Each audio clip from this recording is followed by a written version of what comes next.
101 Dalmatians.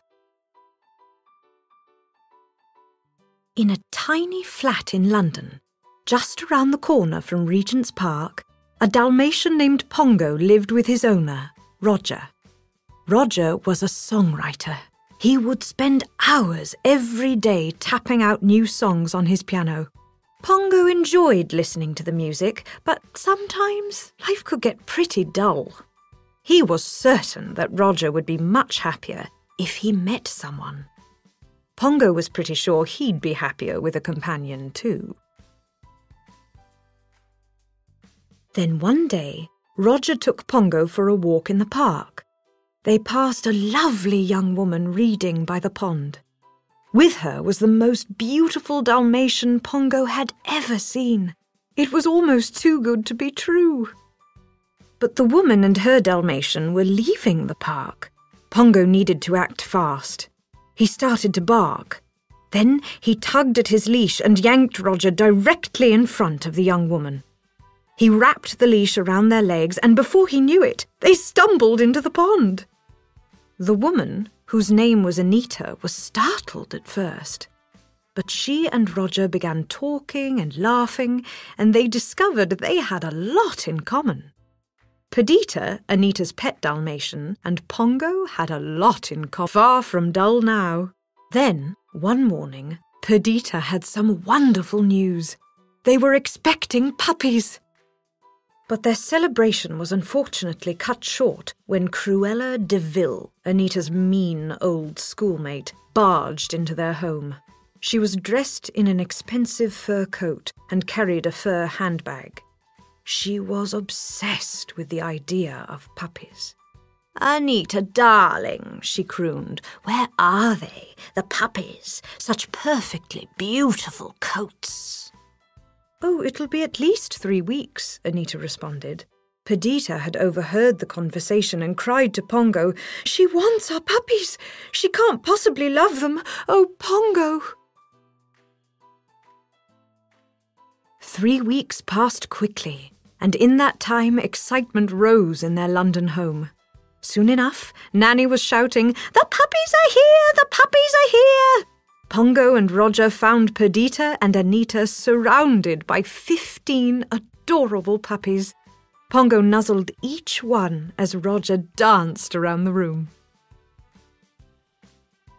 "15 puppies? How marvellous!" cried Cruella, once again storming into their home.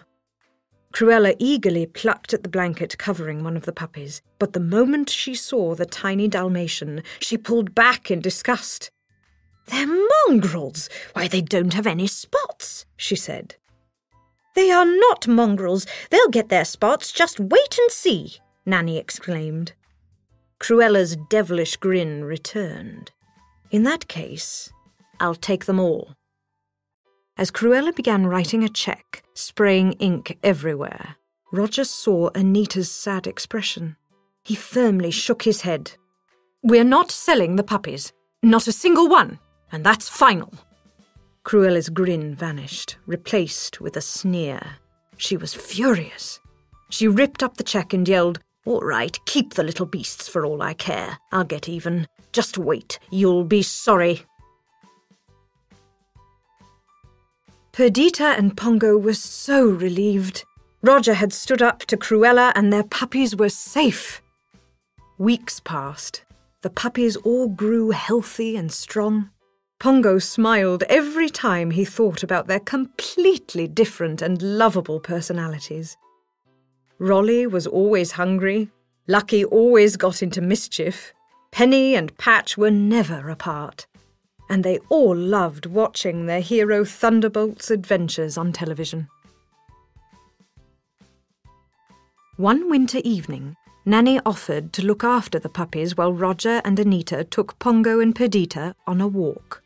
Just as she put the little ones to bed, 2 suspicious-looking men came to the front door. "Good evening, Mum.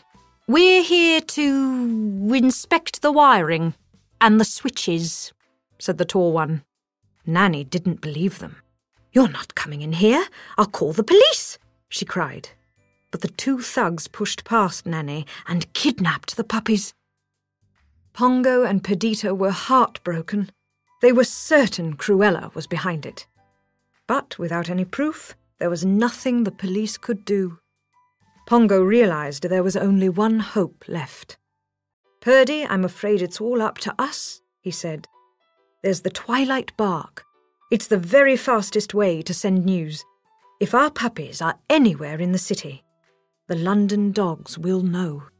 So that night, on their evening walk, Pongo and Perdita barked as loudly as they could to alert all the dogs in London. From backyards to rooftops, the London dogs passed the news along to try and help Perdita and Pongo find their puppies. Their message spread far and wide. Miles away, in the sleepy countryside, an old sheepdog called the Colonel caught wind of the distant barks. "Sounds like an alert. It's from London. 15 spotted puddles stolen." Confused, he listened again. "Of course! Puppies!" he said to his friends. A tabby cat named Sergeant Tibbs responded, "Colonel, sir, 2 nights past, I heard puppy barking." He remembered it came from the DeVille manor.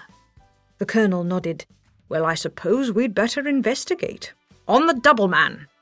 Sergeant Tibbs saluted as he left the barn. "Yes, sir. Right away, sir." Sergeant Tibbs crept over to the dreary, crumbling mansion and carefully peeked inside. The 2 crooks, Horace and Jasper, were sitting by the fire watching television, and scattered on the floor around them were 99 Dalmatian puppies. "Psst! Are you one of the 15 stolen puppies?" Tibbs asked one of them. "They're over there," the puppy responded, pointing to the television. Sergeant Tibbs quickly counted. All 15 puppies were there. He raced back to report to the Colonel. Using the Twilight Bark, the Colonel sent word to Pongo and Perdita.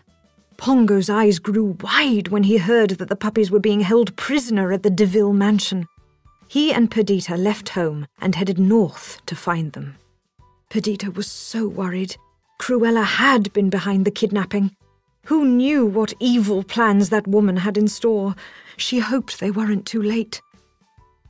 Meanwhile, Sergeant Tibbs raced back to the mansion to try to help the puppies escape. Just as he arrived, Cruella burst in, yelling at Horace and Jasper. "I tell you it's got to be done tonight," she shouted at them. Cruella wanted to make the puppies into fur coats. "Do it now. I'll be back in the morning and the job better be done." Left, Sergeant Tibbs seized his chance. If he didn't hurry, all 99 puppies were in big trouble. He whispered through a hole in the wall. "Psst, kids, follow me." One by one, the puppies snuck out through the hole.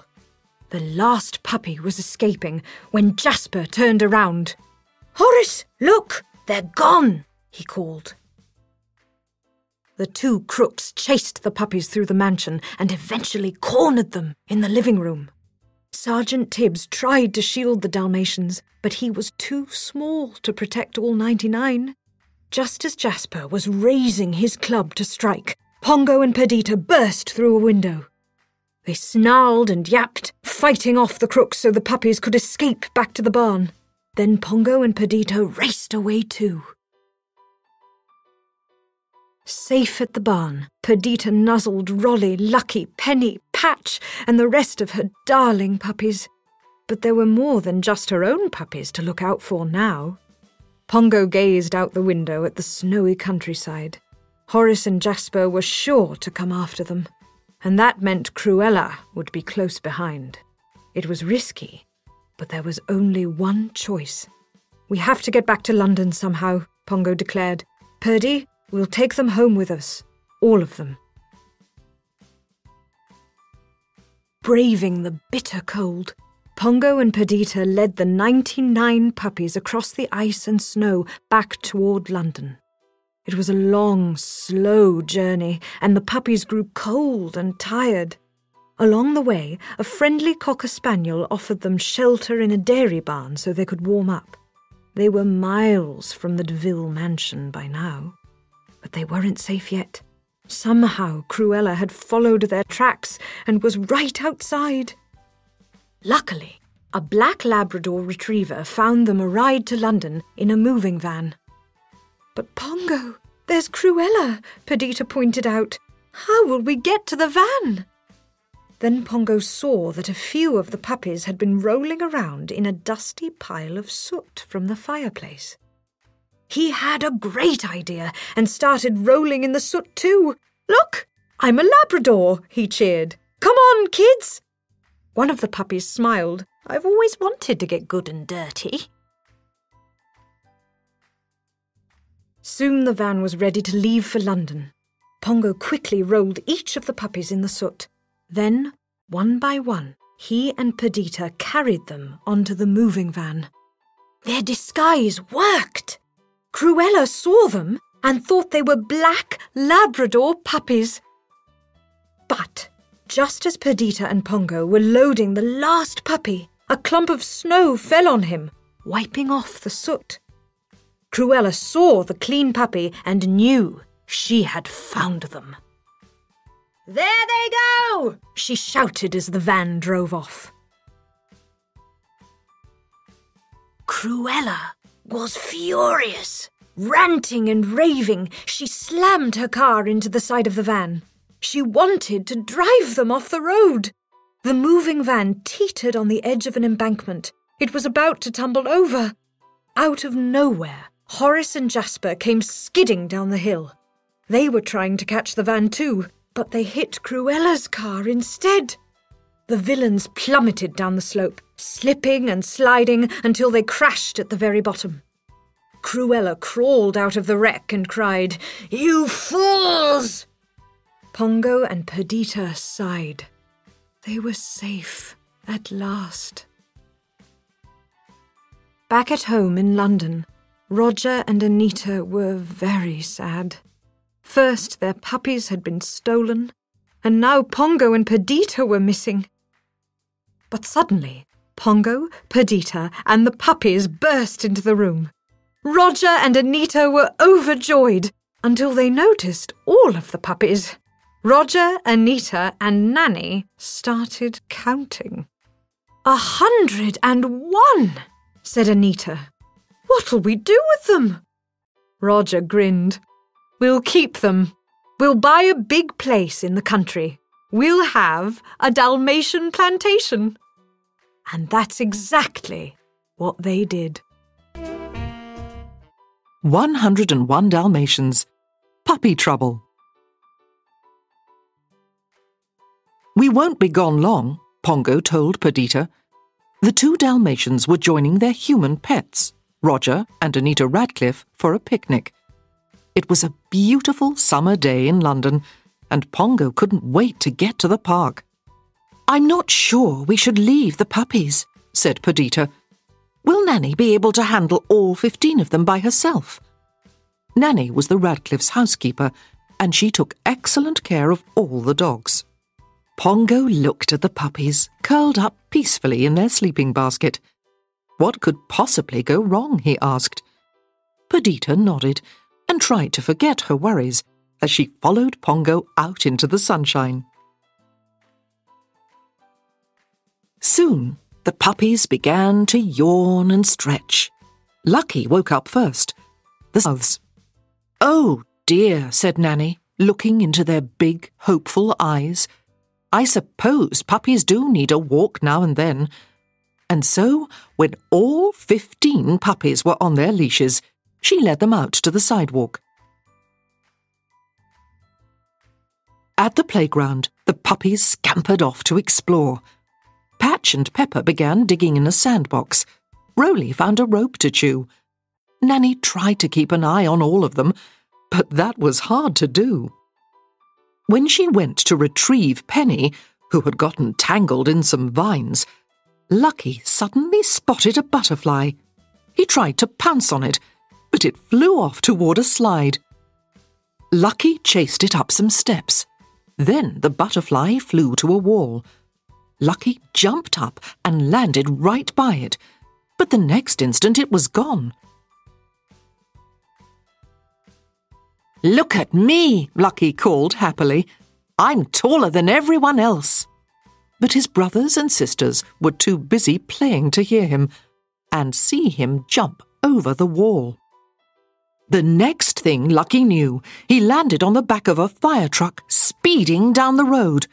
The truck's sirens blared and Lucky barked. "I'm a real fire dog." Lucky enjoyed the ride, but he was glad when the fire truck stopped next to a big tree. There was a kitten stuck high in the branches, and a firefighter had to climb up to rescue it. Lucky hopped down from the truck to run back to the playground. "A puppy!" someone exclaimed. It was a little girl pushing a doll carriage. She scooped Lucky up. "You'll be my new dolly," she told him. She put a bonnet on Lucky's head and plopped him into the carriage. "Grrr!" Lucky growled. He didn't like being a doll, and besides, he wanted to get back to his family. Suddenly, the girl stopped. "A button!" she cried, bending over, and Lucky saw his chance. He jumped out of the carriage and took off. At the end of the block, he heard barking. His brothers and sisters were close. Lucky raced across the street. Honk! A car swerved and drove through a puddle, splashing mud all over him. But Lucky kept running and running until he reached the playground at last. Nanny was at the park fence, trying to count all the puppies, but they kept running around. "Oh, I give up," she finally said. Lucky barked and barked, scratching eagerly at the gate. Nanny looked down. "Why, hello, little pup," she said as Lucky wagged his tail. "Too bad you can't come with us. But you're not a Dalmatian. You should find your own family. I'm sure they're worried about you." Lucky was confused, but then he saw his reflection in a puddle on the ground. He was covered with dirt. Nanny wouldn't recognize him unless he washed off all the mud. He saw some children playing in a fountain and ran to jump in too.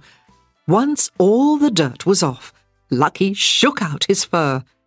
"You got my newspaper wet," a man on a bench yelled angrily as Lucky raced home. When Lucky reached the Radcliffe's house, he spotted Nanny outside. "My goodness," Nanny said as he ran past her. "Where did you come from?" Lucky ran straight to his sleeping basket and curled up with the other puppies and yawned. When Pongo and Perdita came home, they found Lucky nestled in the basket, sound asleep.